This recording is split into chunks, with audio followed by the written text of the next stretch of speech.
अस्सलाम वालेकुम दोस्तों, क्या आप जानते हैं कि वो कौन सी आग है जो लकड़ी को नहीं बल्कि इंसान के अपने सुकून और उसकी नेकियों को राख कर देती है?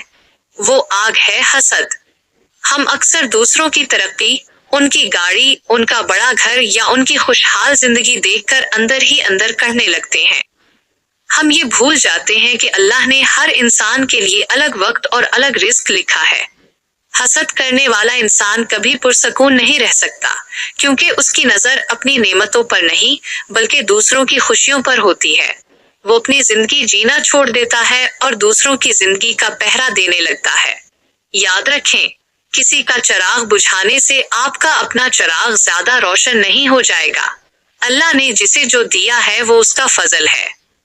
अगर आपको लगता है कि आपके पास कमी है तो अल्लाह से मांगे, ना कि उसके बंदों से जलें।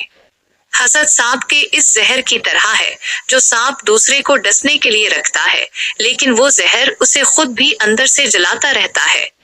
अगर आप अपनी जिंदगी में हकीकी खुशी और बरकत चाहते हैं तो दूसरों की कामयाबी पर माशा अल्लाह कहना सीखें।